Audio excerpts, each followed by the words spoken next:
Hi friends, welcome back to my channel Dua gardening. कैसे हैं आप सब? उम्मीद है खैरियत से होंगे। आज की वीडियो में मैं आपको बताने वाली हूँ नाइट ब्लूमिंग जास्मीन यानी रात की रानी के पौधे की केयर हमने किस तरह करनी है, इसकी कटिंग किस तरह लगानी है, कौन से सीजन में लगानी है, इसके ऊपर ज़्यादा से ज़्यादा फूल हम किस तरह ला सकते हैं, कौन कौन से फर्टिलाइजर इसको देने हैं, कौन कौन से कीड़े इसके ऊपर अटैक करते हैं, उससे बचाव किस तरह मुमकिन है, किस किस्म की मिट्टी में इसको उगाना चाहिए, सारी इन्फॉर्मेशन आपको इसी वीडियो में मिल जाएगी। रात की रानी एक झाड़ीनुमा पौधा है, तो इसकी प्रूनिंग बहुत ज़रूरी है। अगर हम इसकी टाइम टू टाइम प्रून करते रहेंगे, यानी कि इसकी काट छाट हम करते रहेंगे, तो ये पौधा और ज़्यादा बुशी हो जाएगा और इसमें जितना बुशी पौधा होगा उतने ज़्यादा पत्ते आएंगे और उतने ही ज़्यादा कलियां खिलेंगी। इसके फूल जो है वो गुच्छे की शक्ल में आते हैं और हर पत्ते के साथ तीन चार फूल आते हैं। तो जितने पत्ते होंगे उतने ही फूल आएंगे। तो हमने इसकी प्रूनिंग हर सीज़न में करनी है, यानी कि जब ये फूल दे दे, फूल इसके 10 से 15 दिन तक मैच्योर हो जाते हैं। हो सकता है उसके बाद सीड पॉट भी बन जाएं फूलों के बाद। अगर नहीं बनते तो आप इसके फूल वैसे ही झड़ जाएंगे अपने टाइम पीरियड पूरा करने के बाद। फिर आप इसकी शाख को कट कर दें। प्रून करते वक्त अक्सर लोग ये गलती करते हैं कि जिस भी प्रूनर से वो प्रून कर रहे हैं, कैंची से या फिर कटर से, वुड कटर से, उसको साफ नहीं करते, उसके ब्लेड को। तो हमें यहाँ पर उसके ब्लेड को साफ करना है, यानी कि इसकी अच्छी फंगीसाइड से इसको स्प्रे कर दें ताकि ये साफ हो जाए, डिसइंफेक्ट हो जाए। उसके बाद आप इसको प्रून करें और जहाँ से आपने इसको प्रून किया है पौधे को, वहाँ पे ये स्प्रे करें, बहुत ज़रूरी है। अगर हमने स्प्रे नहीं किया तो वहीं से हो सकता है फंगस इस पे एक्टिवेट हो जाएं और वो प्लांट के अंदर सरवाइव कर लें और प्लांट को मार दें। रात की रानी के प्लांट को पानी जब ही दें जब इसकी ऊपर की मिट्टी खुश्क होती हुई नज़र आए। अगर ये मिट्टी आपको टच करने में, आपके हाथ पे टच हो रही है, चिपक रही है, तो आप इसको पानी ना दें, अभी 1-2 दिन ठहर जाएं। पानी देने का इसका ख़ास तरीका है, जब इसके पत्ते झुकने लगें, पानी की कमी का शिकार हो जाएं, तब आप इसको पानी लगाएं, क्योंकि ये ओवर वाटरिंग से बहुत जल्दी मर जाता है। इसकी जितनी भी डेड ब्रांचेज हैं, यानी कि जो ब्रांचेज सूख गई हैं, जिनमें हमें कोई ग्रोथ नज़र नहीं आ रही है, उनका कलर ब्राउन, येलो से ब्राउन होता जा रहा है, उसको हमने कट कर देना है। यहाँ पे मैंने ये एक ब्रांच तोड़ी है, इसका कलर मुझे येलो येलो सा लग रहा था, लेकिन आप देख सकते हैं ये अंदर से हरी है। तो अब मैं इसको एज अ कटिंग ग्रो कर दूंगी, क्योंकि ये मुझे मालूम नहीं था कि ये अंदर से अभी इसमें जान होगी। इसके अलावा जितनी भी बारीक थिन ब्रांचेज हैं, यानी कि बॉल पेन के अंदर जो रिफिल होती है उसके बराबर उसकी मोटाई के जितनी ब्रांचेज होंगी वो सब मैं इसकी कट कर दूंगी और सिर्फ मोटी ब्रांचेज इसके ऊपर रहने दूंगी, ताकि ये और ज़्यादा बुशी हो। अगर मैं बारीक ब्रांचेज इसके ऊपर रहने देती हूँ और उसके ऊपर पत्ते और फूलों का वजन आ जाएगा तो ये लटक के एक तरफ झुक जाएंगी, तो ये पौधा वैसे भी टूटने के दर पे होगा। तो इसकी सिर्फ वुडी ब्रांचेज जिसमें लकड़ी बन गई है, जो मोटी हो गई है पेंसिल की थिकनेस के बराबर, वो मैं रहने दूंगी और बाकी इन सबको मैं हटा दूंगी, एज अ कटिंग ग्रो करूंगी। ये भी मैं फेंकूंगी नहीं। प्लांट की प्रूनिंग के बाद हमने उसको भी काम में लाना है, उसको भी वेस्ट नहीं करना है। दिसंबर का महीना चल रहा है, कराची में थोड़ी थोड़ी ठंड पड़ना शुरू हो चुकी है, तो अब इसके पत्ते पीले होना शुरू हो गए हैं।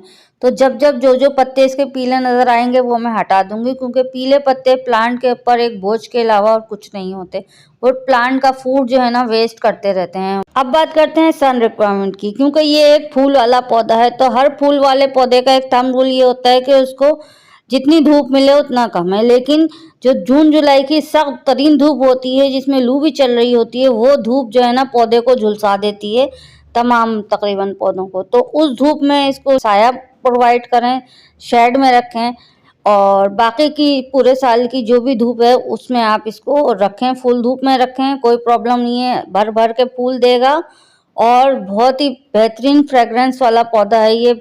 बेशुमार इसमें फूल लगते हैं और इसकी खुशबू से पूरा घर महकने लगता है। दोस्तों, क्या आपको मालूम है रात की रानी का पौधा एक जहरीला पौधा है, पॉइजनस पौधा है। तो इसको ना ही चिड़िया वगैरह खाती है, ना ही आपके कुत्ते वगैरह जो घर में होते हैं, पेट्स होते हैं, वो भी इसको नहीं खाते। अगर गलती से खा लें तो हो सकता है वो बीमार पड़ जाएं। और जब भी आप इसकी प्रूनिंग करें या इसकी काट छाट करें या कोई भी इसका काम करें, किसी भी पौधे के किसी भी हिस्से का, जड़, तना, पत्ते, फूल, शाखें, फल, जो भी हो, सबको काम करने के बाद आपको अच्छी तरह साबुन से हैंड वॉश करना है, ताकि आपके हाथ में जो भी इसके जरासीम लगते हैं, इसके जहरीले मवाद, वो निकल जाएं। उसके बाद आप अपना किचन में जाएं। इसको काम करने के बाद हाथ अच्छी तरह साबुन से धो लें। थ्रिप्स और एफिड्स वगैरह इसके ऊपर अटैक करते हैं। इसके अलावा मिली बग्स इसके ऊपर अटैक करते हैं, स्पेशली जब इसे फ्लावर से सीड बनाने के प्रोसेस में जाता है, तो इसके जो सीड्स बनते हैं वहाँ पर उस वक्त इसके ऊपर मिली बग्स का अटैक हो जाता है, क्योंकि वो भी सीड वाइट वाइट होते हैं और मिली बग्स भी वाइट होते हैं और वो सॉफ्ट होते हैं, तो वो उस वक्त इसके ऊपर अटैक करते हैं। तो आपको नीम ऑयल स्प्रे लाजमी इसके ऊपर करते रहना है।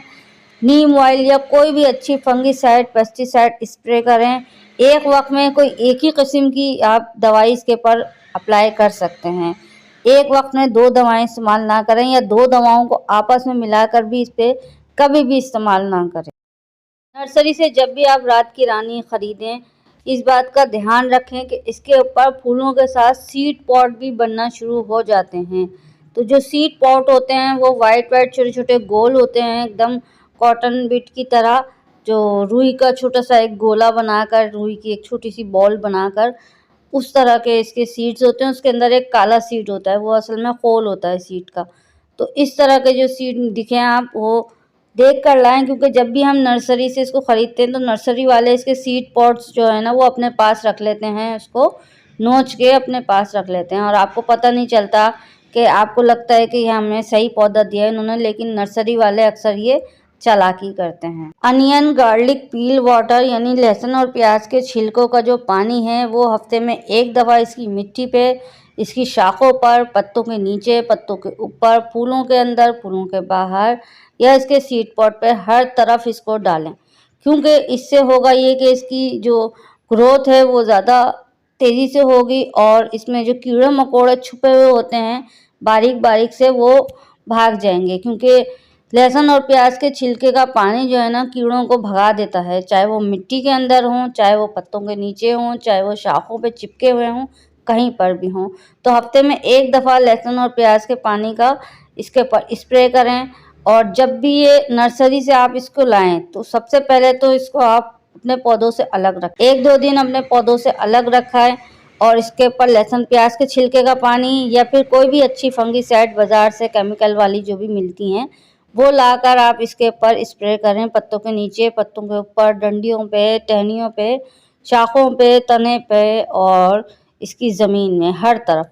और उसके बाद 1-2 दिन के बाद आप इसको अपने पौधों के साथ जो है वो मिलाकर रखें, उनसे दोस्ती होने दें। जब इसकी दोस्ती हो जाए तब आप इसमें खाद डालें।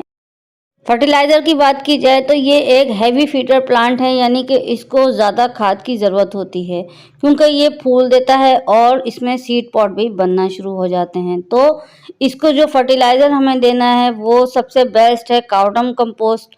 वो नहीं है तो आप वर्मी कंपोस्ट भी ले सकते हैं, क्योंकि वर्म जो है, अर्थवॉर्म जो हैं, इसके लिए बेस्ट होते हैं, क्योंकि वो खुद ही माली का काम करते हैं, खाद भी वो खुद ही बनाते हैं।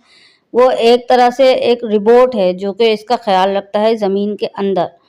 तो बेसिकली आप इसको फर्टिलाइज़र में वर्मी कंपोस्ट दें, यानी केचुआ खाद। अगर वो नहीं है तो सस्ता सुंदर टिकाऊ एक काम हो सकता है कि जब भी आपके घर में चाय की पत्ती बने, चाय बने, तो उसकी पत्ती को आप इसके गमले में थोड़ा सा खोद के मिट्टी को उसमें दबा दें, उसकी पत्ती को। वो 1 हफ्ते के अंदर अंदर उसमें अर्थवर्म बनना शुरू हो जाते हैं चाय की पत्ती की खाद में, तो वो आप इसको एज अ खाद दे सकते हैं। इसके अलावा इसके लिए जो मैंने मिट्टी तैयार की है वो 50% बालू मिट्टी है, 50% बालू मिट्टी में 30% रेत है, और 20% वर्मी कंपोस्ट इसके लिए मैंने सजेस्ट की है। तो इसको मैंने इस सॉइल मिक्सचर में लगाया है। चूँकि रात की रानी के प्लांट को पानी ज़्यादा की ज़रूरत नहीं है, अगर हमने इसमें पानी ज़्यादा डाला या इसकी मिट्टी हमने ऐसी बनाई जिसमें पानी होल्ड करने की सलाहियत मौजूद हो, जैसे कि हमने इसमें ब्राउन वाले छिलके का बुरादा जो होता है, जिसको कोकोपीट कहते हैं, वो अगर हमने इसमें शामिल कर दिया, या जो पीट मॉस होती है वो हमने अगर इसमें शामिल कर दी, तो इसका पौधा दिन ब दिन मर जाएगा बहुत तेज़ी से, क्योंकि वो पानी होल्ड होता है उसकी मिट्टी में, तो ये वहीं से गलना सड़ना शुरू हो जाएगा और इसकी जो तना है वो खराब हो जाए। रात की रानी प्लांट लगाने से मच्छर घर में नहीं आते हैं, क्योंकि इसमें इतनी खुशबू होती है और मच्छर वगैरह जो हैं वो किसी भी किस्म की स्मेल से दूर भागते हैं, क्योंकि उनको स्मेल बर्दाश्त नहीं है। जब भी हम घर के अंदर कॉइल जलाते हैं या मैट जलाते हैं तो उसमें एक ख़ास किस्म की स्मेल निकलती है, तो वो स्मेल से भागते हैं। तो जब भी आप कोई भी फ्रेगरेंस फ्लावर प्लांट लगाएं घर में, खुशबू वाला पौधा, तो आप ये नोटिस करें कि उसमें मच्छर वगैरह नहीं आएंगे, मच्छर नहीं आएगा कभी भी।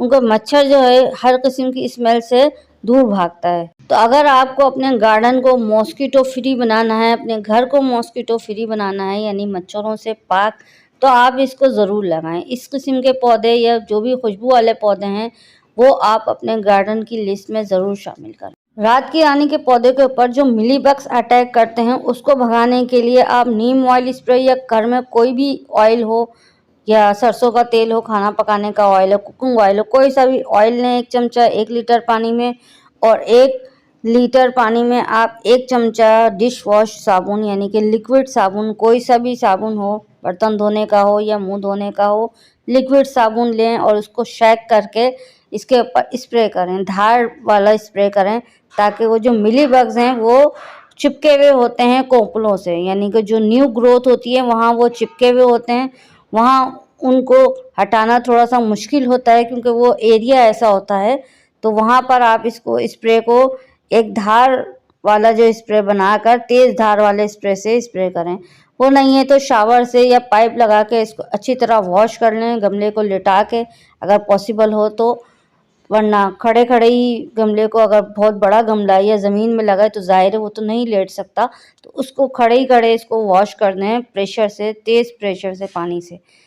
तो इस तरह इसको मिली बग्स को आप हटा दें। हफ्ते में 3 से 4 दफ़ा स्प्रे करें। मिली बग्स जब होते हैं तो वो जाते नहीं हैं आसानी से, उनको बार बार स्प्रे करना पड़ता है। हफ्ते में 2 से 3 दफ़ा स्प्रे करें, पत्तों के नीचे, पत्तों के ऊपर, टहनियों में, कोंपलों में, पत्ते और तने के बीच का जो हिस्सा होता है वहाँ पर स्पेशली मिली बग्स जो है वो अपना काम दिखाते हैं। सबसे मज़े की बात यह है कि ये एक फास्ट ग्रोइंग पौधा है, बहुत जल्दी ग्रो होता है, इसकी कटिंग भी बहुत जल्दी ग्रो होती है, और अच्छी बात यह है कि इसकी जो बारीक कटिंग होती है यानी कि पेंसिल की थिकनेस से भी बारीक कटिंग, वो भी ग्रो हो जाती है, उसमें भी बहुत जल्दी जड़ आ जाती है। रूटिंग हार्मोन की ज़रूरत नहीं है। यहाँ पर आप लहसुन और प्याज के छिलके का पानी उसमें थोड़ी देर भिगा के रखें अपनी कटिंग को, या कोई भी अच्छी फंगिसाइड उसमें थोड़ी देर भिगा के रख दें कटिंग को, तो उसके बाद आप इसको ग्रो करें, बहुत अच्छी ग्रो होंगी, फास्ट ग्रोइंग होंगी। इसके अलावा इसकी कटिंग कितने इंच की लेनी है, आपको इसकी कटिंग 6 से 7 इंच की लेनी है, वो बेस्ट है। इससे छोटी कटिंग लेंगे तो हो सकता है वो भी ग्रो हो जाए, लेकिन मेरी सजेशन ये है कि आप 6 से 7 इंच की कटिंग लें, वो इसके लिए बेस्ट होगी। रात की रानी को कटिंग से प्रोपोगेट करने के लिए जो इसके लिए सॉइल मिक्सचर तैयार किया है उसमें 30% काउडंग कंपोस्ट, 50% रेत और 20% लीफ कंपोस्ट शामिल हैं। लीफ कंपोस्ट में कटिंग बहुत अच्छी ग्रो होती हैं। अगर आपके पास नहीं है तो आप कोई भी ऑर्गेनिक या ऑनलाइन बाज़ार से ख़रीद लें। लीफ कंपोस्ट में बहुत अच्छी ग्रो होती हैं कटिंग। इसके अलावा अगर कुछ भी नहीं है तो सिंपल बालू मिट्टी जो होती है उसमें बहुत अच्छी ग्रो होती हैं कटिंग। कुछ भी नहीं है तो आप के घर के पास जो भी पेड़ पौधे हैं, बड़े बड़े जो पेड़ होते हैं, दरख्त होते हैं, उनके नीचे की जो मिट्टी होती है उसकी 1 इंच की लेयर उसके ऊपर से खुरच के हटा लें और उसमें पौधे ग्रो करें। वो भी एक बेहतरीन फर्टिलाइज़र वाली खाद होती है, फर्टाइल खाद होती है वो मिट्टी बेहतरीन है आपके सभी पौधों के लिए, वो आप ले लें, उसमें भी ग्रो कर सकते हैं। यहाँ पर जो मैंने इसके लिए मिट्टी तैयार की है उसमें 50% रेत है, काउडंग कंपोस्ट है 20% और लीफ कंपोस्ट या ऑर्गेनिक कंपोस्ट जो होती है वो यहाँ पर मैंने 20 से 30% दी है। तो इस सॉइल मिक्सचर में मैंने इसको ग्रो किया है। माशाल्लाह अभी तक सभी कटिंग मेरी सही हैं। दिसंबर का मंथ है, इसमें मैं कटिंग लगा रही हूँ। अब आने वाले जनवरी फरवरी में इसकी न्यू ग्रोथ होगी पौधे की, और कटिंग भी देखेंगे हम कितनी कामयाब होती हैं। इसकी भी अपडेट मैं इसकी पूरी कंप्लीट वीडियो बनाकर आपके साथ इंशाल्लाह ज़रूर शेयर करूँगी। इसकी कटिंग लगाते वक्त इसके नीचे के पत्तों को मैंने हटा दिया है और ऊपर के 2 से 3 या 4 पत्ते रहने दिए हैं, ऊपर के पत्ते, और उसके बाद इसको लगाया है। अगर इसके मोटी कटिंग लगा रहे हैं आप, यानी कि पेंसिल की थिकनेस, पेंसिल की मोटाई के बराबर, तब आप चाहें तो इसमें कोई भी पत्ता ना रखें और बिल्कुल बगैर पत्तों के इसको लगा दें कटिंग में। उसमें होगा ये कि आपको इसको कवर करना पड़ेगा प्लास्टिक की थैली से, या कोई भी प्लास्टिक का जो ट्रांसपेरेंट डब्बा होता है उसको काट के उसको उल्टा करके इसके ऊपर ढक दें। अगर इसके ऊपर पत्ते नहीं होंगे तो हमने इस कटिंग को कवर करना पड़ेगा, अगर पत्ते होंगे तो हमने कवर नहीं करना पड़ेगा। बस कटिंग लगाने के बाद इसको रोज़ की बुनियाद पर आप अच्छी फंगिसाइड का स्प्रे करें कटिंग के पत्तों के ऊपर, क्योंकि जब हम इसको कटिंग लगाते हैं तो पत्ते काफ़ी हद तक ग्राउंड लेवल तक आ जाते हैं। तो उसके बाद होता ये है कि स्पाइडर माइट वगैरह जो छोटे छोटे इंसेक्ट्स हैं वो इसके ऊपर हमला करते हैं इसकी कटिंग के ऊपर, तो वो वहीं से कटिंग को ख़राब कर देते हैं। तो रोज़ की बुनियाद पर रोज़ाना सुबह सवेरे या शाम में इसको स्प्रे कर दें इसके पत्तों के ऊपर, पत्तों के नीचे कोई सा भी स्प्रे, अच्छी फंगिसाइड। उसके बाद आप इसको एज इट इज़ खुला ही छोड़ दें, इसको ढकने की ज़रूरत नहीं है। इसके अलावा रात की रानी के पौधे को महीने में 1 दफ़ा लिक्विड फर्टिलाइज़र दें, कोई सा भी अच्छा लिक्विड फर्टिलाइज़र, या घर में बायो एंजाइम बनाया है आपने फल और सब्जियों के छिलके से तो आप इसके ऊपर वो भी दे सकते हैं। लिक्विड फर्टिलाइज़र काउडम कंपोस्ट को भी लिक्विड फर्टिलाइज़र बना सकते हैं, या लीफ कंपोस्ट को, कोई से भी फर्टिलाइज़र आप इसको दे सकते हैं। उम्मीद करती हूँ ये वीडियो आपको पसंद आई होगी। पसंद आए तो लाइक करें, सब्सक्राइब करें मेरे चैनल को, और मेरे इस वीडियो को अपने फ्रेंड्स एंड फैमिली के साथ ज़रूर शेयर करें। हो सकता है किसी और के ये वीडियो काम आ जाए। इसके अलावा कोई भी पॉइंट पे आपको कोई भी इन्फॉर्मेशन चाहिए हो, आप मुझे कमेंट करके मेरे से पूछ सकते हैं, मुझे बता सकते हैं। आज की वीडियो में इतना ही, मिलते हैं किसी और अच्छी वीडियो के साथ। तब तक के लिए अपने घर वालों का, अपने पौधों का बहुत ख्याल रखें। Take care.